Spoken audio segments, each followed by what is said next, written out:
As eleições em Taiwan são, hoje, a maior preocupação internacional para Xi Jinping e para seu governo comunista.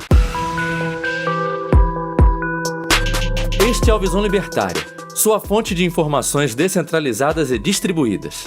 A China comunista e a ilha de Taiwan possuem uma relação ao mesmo tempo estranha e tensa. A grande pergunta que paira no ar é: ambos os territórios são países separados e independentes ou formam juntos uma mesma nação?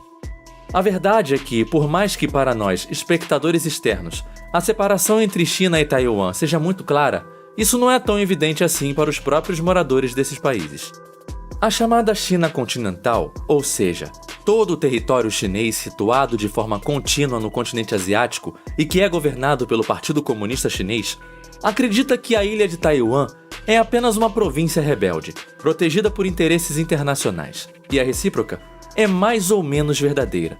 Durante muito tempo, o governo de Taipei afirmava ser o legítimo soberano da totalidade da China. Na verdade, o nome oficial de Taiwan é República da China. Pois é, nós já falamos de forma mais específica a respeito dessa estranha e conturbada relação entre os dois países. Assista ao vídeo A Estratégia Porco-Espinho de Taiwan para se defender da ameaça chinesa. Link na descrição. Porém, um acontecimento que irá se desenrolar em breve tem tudo para colocar ainda mais lenha na fogueira dessa confusão. Em poucos dias, serão realizadas novas eleições presidenciais em Taiwan. E não é exagero afirmar que Xi Jinping está muito preocupado com o desenrolar desse processo eleitoral. Acontece que, na prática, o fator decisivo nessa disputa para presidente será a tendência de aproximação ou afastamento de Taiwan em relação ao governo de Pequim, ou melhor, em qual sentido o povo taiwanês quer caminhar. Atualmente, a ilha é governada por Tsai Ing-wen, do Partido Progressista Democrático, o PPD, a primeira mulher a governar o país. Como Tsai está em seu segundo mandato, ela não pode se candidatar novamente de acordo com as regras eleitorais do país. Por isso, o seu atual vice-presidente, Lai Ching-te, é o seu candidato, aparecendo muito bem cotado, inclusive nas pesquisas eleitorais. E é aí que o caldo começa a engrossar. Porque se a atual presidente é considerada uma forte defensora da soberania de Taiwan, seu vice é ainda mais intransigente. Lai é considerado um defensor linha dura da total independência da ilha em relação à China continental. Por isso, o governo comunista de Pequim tem afirmado repetidas vezes que a eleição de Lai, com a manutenção do PPD no poder, seria uma verdadeira declaração de guerra por parte dos taiwaneses. Embora questões econômicas como a alta da inflação tenham seu peso nas eleições em Taiwan, a relação do país com a China será, de fato, o fiel da balança. Ou seja, trata-se de uma eleição com não apenas um, mas com ambos os olhos no exterior. E os olhares do lado de lá do Estreito de Formosa também se voltam para a campanha eleitoral em Taiwan, cujas emissoras de TV são inundadas com propaganda patrocinada pela China há muito tempo. Mas as tensões entre ambas as nações realmente parecem caminhar para um extremo que até então nunca havia sido alcançado. A China comunista tem realizado sucessivos exercícios militares na faixa de mar que separa os dois países, de meros 180 quilômetros. Existe um acordo tácito entre China e Taiwan, que estipula uma linha imaginária no meio daquele estreito e que, em tese, não poderia ser ultrapassada por nenhum dos lados para fins militares. Obviamente, a China tem violado esse acordo quase diariamente, com seus navios e aviões de guerra. Mais do que isso, Xi Jinping afirmou categoricamente, poucos dias atrás, que a unificação de Taiwan com a parte continental da China é inevitável. De qualquer forma, a situação eleitoral em Taiwan não é tão simples quanto possa parecer. As pesquisas demonstram que Lai, o atual vice-presidente, deve ganhar a disputa, porém, com uma vantagem muito pequena. Isso representaria, de fato, um terceiro mandato do PPD. Acontece que, nas eleições anteriores, o partido havia vencido seus oponentes com folga, tendo 57% dos votos válidos e levando de lambuja a maioria no Congresso. Então, é bem provável que, ainda que o partido vença as eleições pela terceira vez, seu novo governo será mais difícil. O grande adversário da situação em Taiwan é o partido Kuomintang, ou KMT, que tem por característica principal justamente ser mais próximo de Pequim. O KMT, inclusive, mantém portas abertas para que ambos os países se unam, em algum futuro próximo. Em terceiro lugar, correndo por fora, há ainda o Partido Popular de Taiwan, o PPT, mais focado em questões internas e mais ambíguo quanto às relações com a China. A verdade, contudo, é que o ponto a respeito da independência de Taiwan é o mais importante nas atuais eleições. O que a pequena ilha está testemunhando é, na prática, um embate de gerações. A geração mais antiga tem uma tendência a ser mais vinculada ao continente. Afinal de contas, estamos falando de pessoas etnicamente idênticas à maioria do povo chinês, falantes do mandarim e que, em muitos casos, chegaram a ver a China totalmente unificada antes do comunismo. Já a geração mais nova, nascida e criada em Taiwan, é acostumada a desfrutar de uma liberdade das benesses do capitalismo e possui uma mentalidade mais progressista, que não combina em nada com o comunismo do continente. Porém, após analisar esse cenário, precisamos responder a uma pergunta que, sem dúvidas, está incomodando o espectador mais atento. Afinal de contas, por que a China continental tem tanto interesse assim em Taiwan?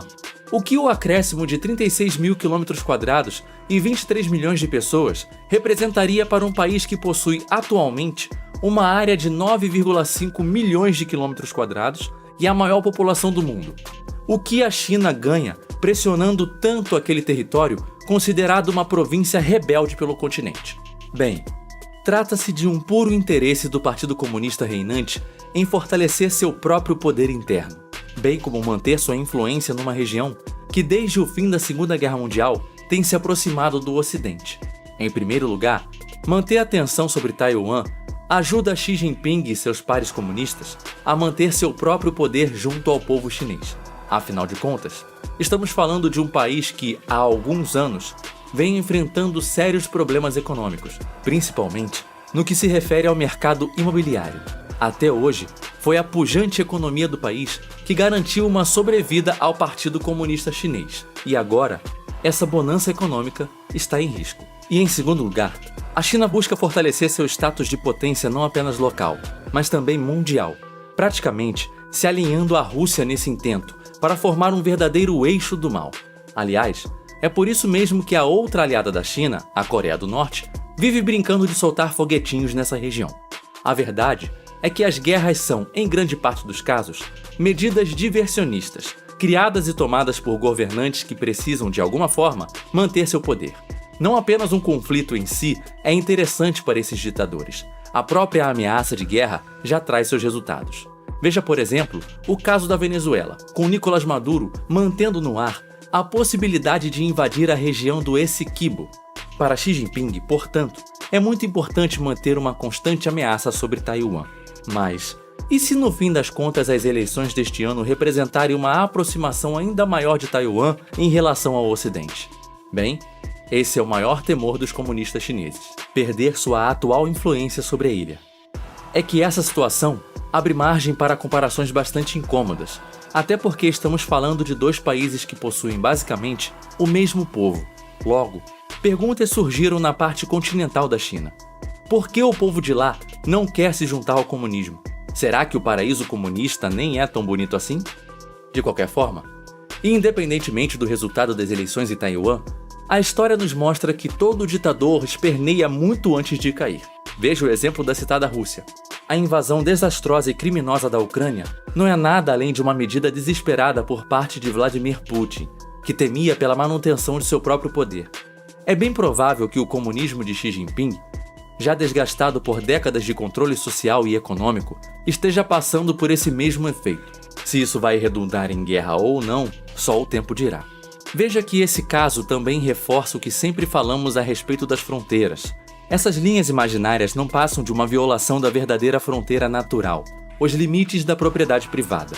As linhas que delimitam a soberania dos países são apenas a demarcação da região em que determinada máfia estatal pôde impor suas vontades aos habitantes daquele lugar. Pense apenas no que aconteceria se a China continental avançasse sobre as linhas imaginárias de Taiwan. A vida dos taiwaneses se converteria automaticamente em um grande inferno. Por isso, torcemos para que a pequena ilha se mantenha firme e caminhe cada vez mais para sua independência e para o afastamento do regime ditatorial de Pequim. Afinal de contas, nós já sabemos bem o que vai acontecer com Taiwan caso a China consiga se apoderar de seu território. Veja o que aconteceu com Hong Kong, outro tigre asiático muito bem desenvolvido, para você perceber que a anexação não faria bem para os taiwaneses. Aguardamos as cenas dos próximos capítulos, enquanto torcemos para que as ameaças chinesas não passem disso. Meras ameaças, bravatas de um governo comunista decadente. Obrigado por sua audiência. Este artigo foi sugerido por Quintessência, revisado por Lord Calígula e narrado por Leafar do Leafar Verso. Escreva artigos você também. Acesse visãolibertaria.com. Se você gostou do vídeo, compartilhe em suas redes sociais. Caso deseje ser avisado de outros vídeos, inscreva-se no canal e depois clique no botão da campainha. Um abraço e até a próxima.